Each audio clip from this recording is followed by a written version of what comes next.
He was working at a financial firm in New York, surrounded by a group of extremely intelligent people. His boss, a brilliant individual whom he deeply admired, was an inspiring figure in the workplace. One day, he decided to approach his boss with an idea that had been maturing in his mind.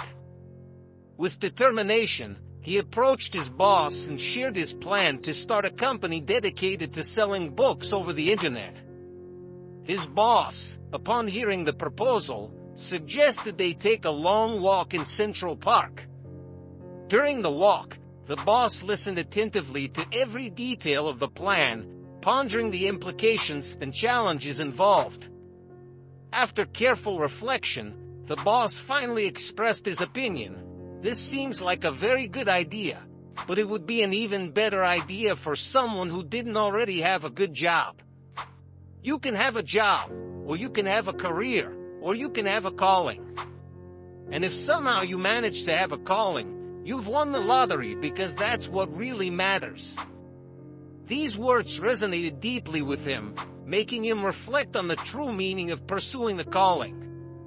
He realized that, although he had a stable and promising job, the possibility of finding his true calling was something worth exploring.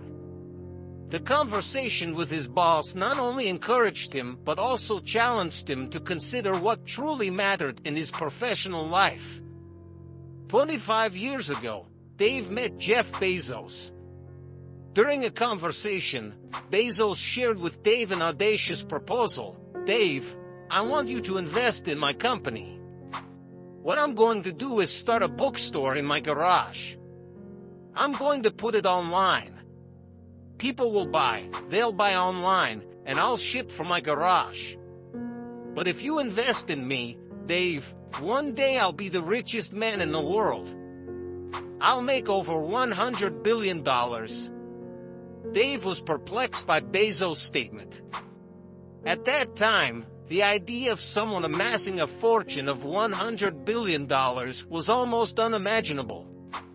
Statistically, such an amount seemed impossible. Entire nations didn't possess such wealth, and the national debt of the United States didn't even come close to that figure. And there was Bezos, at 26 years old, claiming he would achieve this with a garage and the internet. The truth is that, at that moment, neither Bezos nor Dave knew what the future held. However, the difference between the two was clear. While Dave laughed, mocked, and ridiculed the idea, Bezos was already applauding himself, convinced that with the right approach and at the right time, he would gain the maximum possible, as quickly as possible. Dave, on the other hand, was sitting there, thinking that this idea would never become a big business. Bezos' vision, although bold and even fantastical to many, ultimately proved to be prophetic. Over time, Amazon became one of the most valuable companies in the world, and Bezos indeed achieved an incalculable fortune.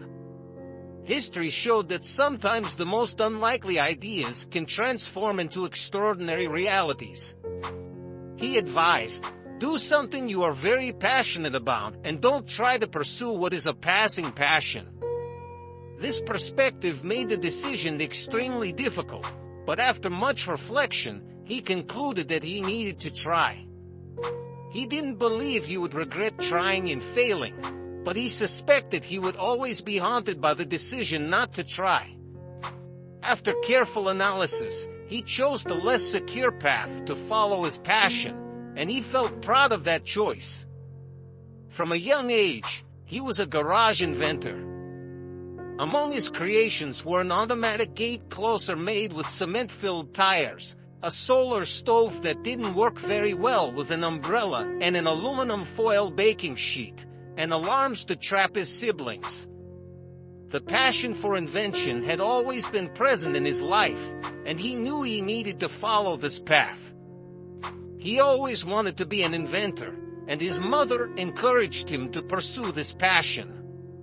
She believed that by chasing what he truly loved, he would find satisfaction and fulfillment. This maternal guidance was crucial for him to make the decision to follow his dreams, even if it meant facing challenges and uncertainties.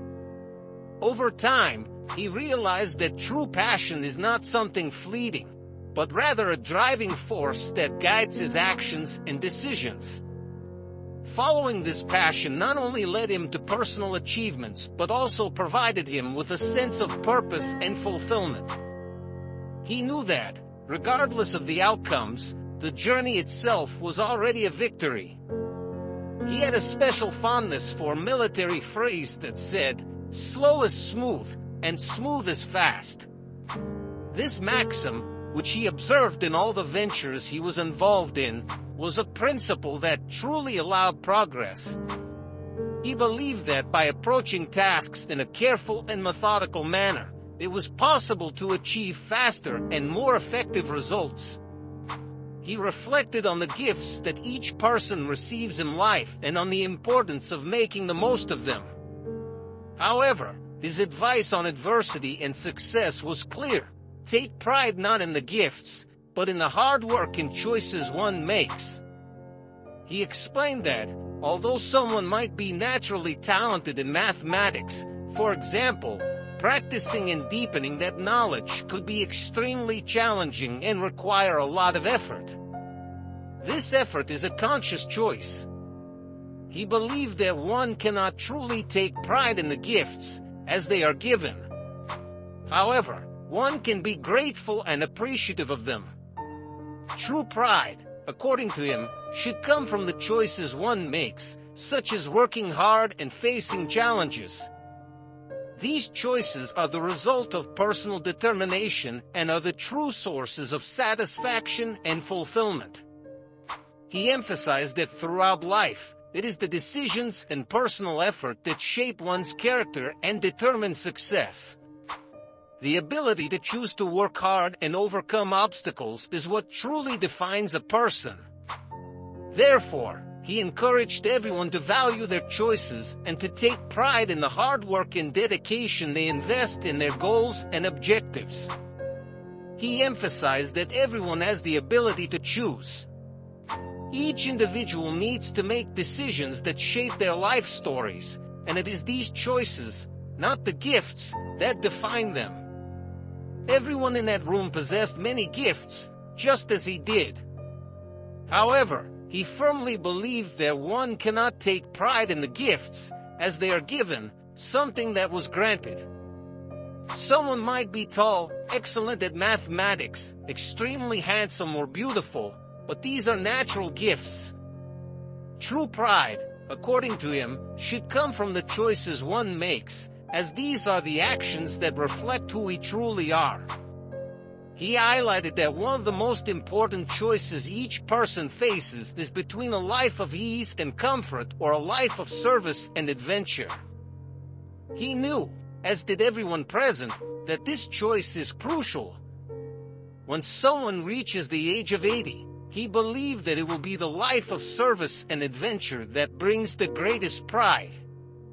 The choice to follow a path that involves challenges, dedication, and a positive impact on the world is what really matters.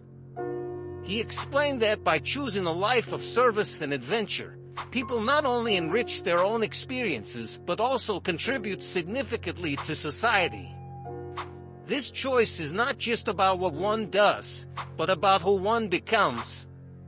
It is a decision that transcends natural gifts and is based on effort, determination, and the desire to make a difference. He believed that the choices we make are what define us. It is not the innate talents, but the deliberate actions and the paths we choose to follow that determine our legacy. And, at the end of life, it will be the pride in the courageous and meaningful choices that will truly matter. He firmly believed that there had never been a better time to be alive. The amount of inspiration the world offers is simply incredible, and he felt that many people shared this perception.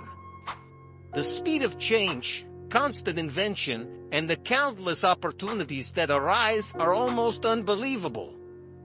He saw this period as a starting point for each individual, a chance to build a life from scratch, autonomously. He questioned how each person would use their gifts and what choices they would make. Would inertia be the guide, or would personal passions be followed? Would people opt to follow established dogmas or seek to be original? Would they choose a life of ease or a life of service and adventure? Would they wilt under criticism or follow their convictions? Would they bluff when they were wrong or apologize? Would they protect their hearts against rejection or act when they fell in love? He also reflected on how people would react to challenges. Would they play it safe or be a bit daring when things got tough?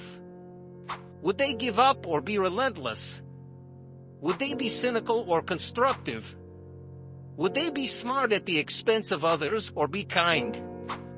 He believed that these choices would define the course of each individual's life. The way people utilize their gifts and face challenges would be crucial for personal and professional development.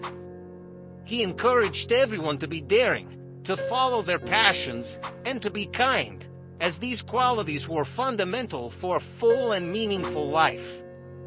He saw this moment as a unique opportunity for each person to write their own story, making choices that reflected their deepest values and aspirations. So learn to see the opportunities. Whenever you find a way to offer tools and services that allow others to explore their creativity, you are truly making a significant difference. Having a career is a true blessing. Unfortunately, many people end up with just a job. If you don't feel passionate about what you do, it is unlikely that you will achieve excellence. Think of historical figures like Jules Verne, Mark Twain, Galileo, and Newton. All of these curious minds from past eras would love to be alive today more than anything else. As a society, we possess so many talents and resources, just as each one of you individually possesses unique skills. The question is, how do you intend to use these talents? Will you take pride in your abilities or in the choices you make? The decision is yours.